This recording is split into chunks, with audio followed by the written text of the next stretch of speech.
5 seconds. Start. தலைவர் அவர்களே, தமிழகத்தில் துவக்கப்படுகின்ற தமிழ் பல்கலைக்கழகம் தொடர்பான இந்த சட்ட முன்வடிவை வரவேற்றும் ஆதரித்தும் பேசிய மாண்புமிகு உறுப்பினர்களுக்கு என்னுடைய நன்றியை தெரிவித்துக் கொள்ள விரும்புகிறேன். இங்கே பேசிய உறுப்பினர்களில் பெரும்பாலோர் தாய் மொழியே பயிற்சி மொழியாக இருக்க வேண்டியதன் அவசியத்தை வலியுறுத்தினார்கள். தமிழ் பயிற்சி மொழியாக இருக்க வேண்டும் என்ற கருத்தை இந்த அரசும் ஏற்றுக்கொண்டு அதற்காக பல்வேறு நடவடிக்கைகளையும் எடுத்து வருகிறது. அதற்கான அவசியம் தமிழினுடைய பெருமையின் அடிப்படையிலே மட்டுமல்லாமல் தேவையின் அடிப்படையிலும் எழுந்துள்ளது. அண்மையில் நான் கான்பூர் சென்றிருந்தபோது அங்கு தமிழர்கள் வாழும் பகுதிகளுக்கு சென்று அங்குள்ள நிலைமைகளை புரிந்து கொள்கிற வாய்ப்பு கிடைத்தது. அங்கே நாம் சென்றால் நாம் தமிழகத்திலேயே இருப்பது போன்ற உணர்வுதான் ஏற்படுகிறது. அங்கே இருப்பவர்கள் ஒரு முக்கியமான குறைபாட்டை என்னிடத்தில் சொன்னார்கள்.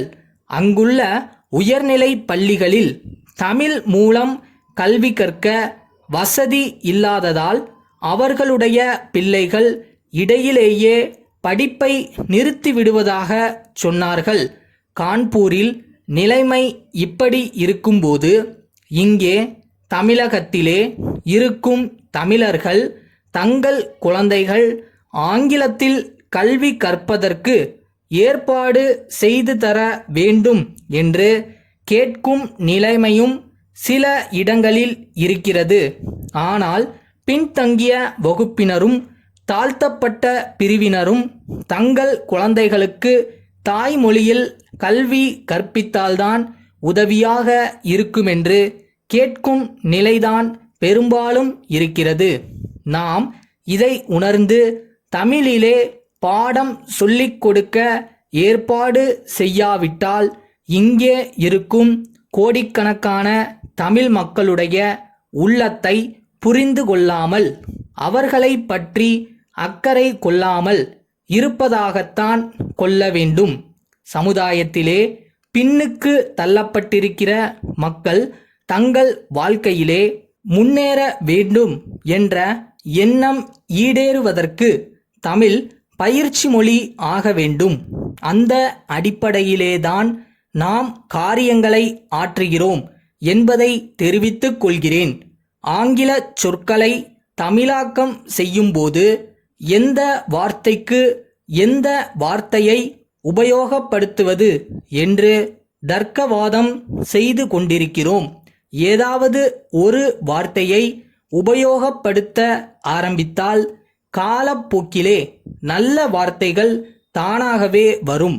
எதுவாக இருந்தாலும் பயன்படுத்துவது என்ற நிலைக்கு வந்துவிட்டால் தமிழ் உடனடியாக பயிற்சி மொழி ஆகும் வாய்ப்பு இருக்கிறது.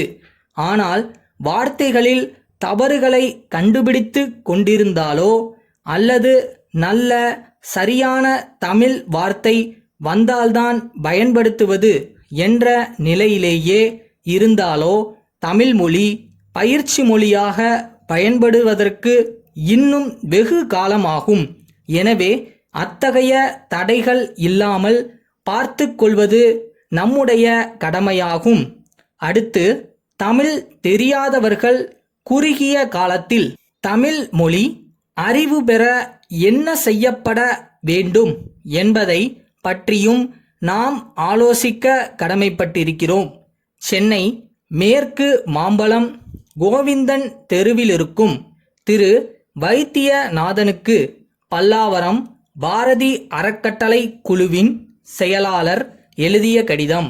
ஐயா, தாங்கள் தலைமை பொறுப்பு ஏற்றுள்ள தொண்டு நிறுவனத்தின் ஆதரவில் இளம்பிள்ளை வாத நோயினால் பாதிக்கப்பட்டுள்ள குழந்தைகளுக்காக இலவச சிகிச்சை முகாம் ஒன்று நடத்தப்பட இருப்பதாக அறிகிறேன். அந்த முகாமை சென்னையின் புறநகர் பகுதிகளில் ஏதாவது ஒன்றில் நடத்த தாங்கள் எண்ணி இருப்பதாகவும் கேள்விப்படுகிறேன். வளரும் பருவத்தில் ஊனம் உற்றவர்களாகி வருந்தும் சிறுவர் சிறுமியருக்கு மறுவாழ்வு அளித்திட முன்வந்துள்ள தங்களுக்கு என்னுடைய பாராட்டினை தெரிவித்துக் கொள்கிறேன். என்னுடைய மூதாதையர்களால் நிறுவப்பட்ட அறக்கட்டளைக்கு சொந்தமான ஒரு கட்டிடம் பல்லாவரத்தில் உள்ளது. அந்த கட்டிடம் திருமண காலங்களில் திருமண கூடமாக பயன்படுகிறது.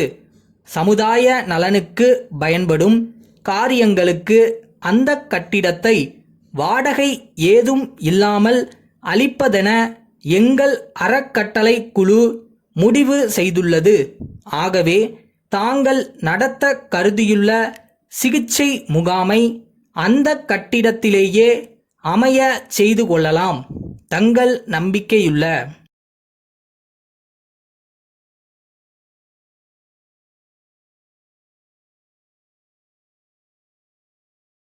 உண்மையா நேர்மையா மனசார சின்சியரா எஃபோர்ட் போட்டு லவ் பண்ணி ஒரு விஷயம் பண்ணோம்னா அது நடக்கும். அன்னைக்கு நடக்கலைன்னா வேற ஒரு ரூபத்துல வேற விதமா கண்டிப்பா நடக்கும்.